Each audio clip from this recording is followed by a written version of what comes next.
Halo semuanya, selamat datang kembali bersama saya di channel XP Project. Oke, di video kali ini saya akan mereview custom ROM Pixel OS di Poco X3 Pro. Buat yang belum tahu, Pixel OS ini masih sama seperti Pixel Experience, tapi saya rasa di Pixel OS ini performanya sedikit lebih ditingkatkan dan lebih ngebut dibandingkan Pixel Experience. ROM Pixel OS ini sudah berbasis OSS dan pastinya sudah include GApps. Untuk peluncur bawaan di ROM ini pastinya sudah menggunakan Pixel Launcher, yang dimana launchernya ini sangat enteng dan sangat cepat. Namun saya kurang suka dengan Pixel Launcher ini. Ketika awal mula menginstal ROM ini nampak sangat sedikit aplikasi yang terinstall. Ya, inilah ciri khas dari Pixel Experience, custom ROM yang ringan dan minim bloatware aplikasi. Dan jika ini terlihat agak banyak, itu karena saya sudah menginstal beberapa aplikasi. Lalu untuk fitur di ROM ini sepertinya tidak ada yang perlu dibahas, karena di sini sangat minim sekali fitur khas Pixel Experience. Cuma di sini ada beberapa fitur yang cukup berguna, seperti pengaturan kecepatan refresh rate yang bisa kita ubah, mulai dari kecepatan refresh rate minimum yang bisa kita rubah dari 30 Hz sampai 120 Hz.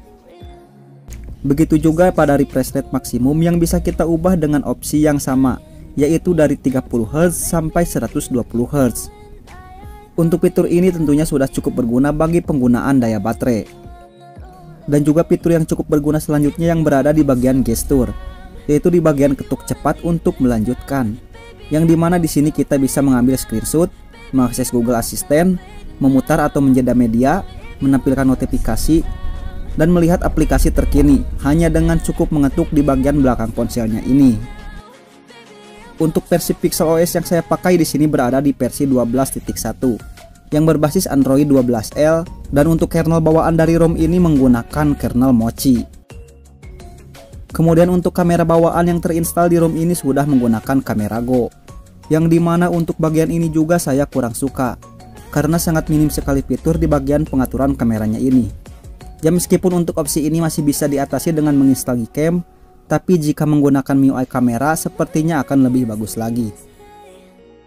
Lalu untuk penangkapan sinyal di ROM ini tidak ada masalah sama sekali. Untuk Bluetooth, Wi-Fi, hotspot, dan juga NFC sudah berjalan normal dan tidak ada kendala. Kemudian di sini juga sudah tersedia screen recorder bawaan yang sudah bisa merekam suara internal.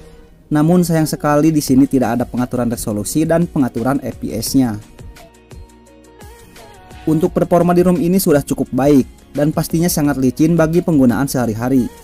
Untuk skor Antutu yang didapatkan di ROM ini bisa mencapai angka 593 ribuan, yang dimana skor ini sudah termasuk tinggi dan saya pun belum mengotak-atik custom ROM ini.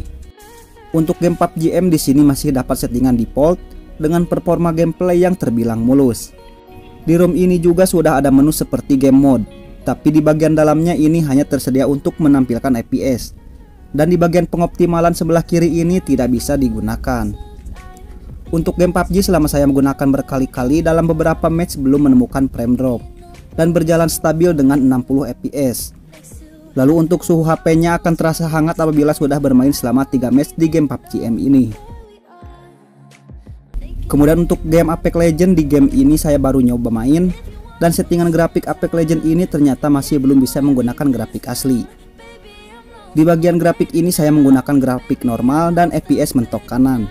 Cuma untuk game ini suhunya terasa cepat naik, tapi untuk gameplay masih berjalan normal dan sesekali sering terjadi frame drop.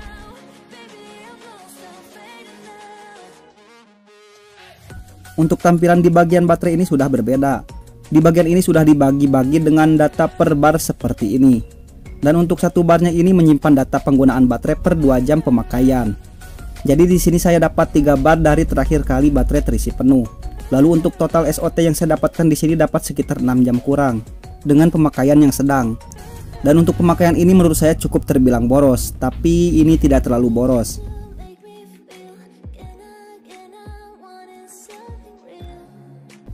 Untuk bug yang saya temukan di ROM ini sangat minim sekali bug.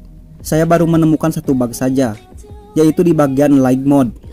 Untuk bagian ini ketika kita tidak menggunakan mode dark mode pada bagian control centernya ini, warnanya akan hitam terus dan tidak akan berubah menjadi putih. Untuk bug ini sepertinya bagi sebagian orang cukup terganggu bagi pengguna yang tidak suka mode dark mode. Untuk kemampuan multitasking di ROM ini menurut saya sudah sangat cepat. Untuk perpindahan aplikasi juga sudah jarang ada aplikasi yang memulai ulang. Jadi untuk kemampuan multitaskingnya di ROM ini sudah sangat nyaman dan sangat cepat. Ya, jadi untuk pembahasan pada ROM ini mungkin saya cukupkan sekian terlebih dahulu.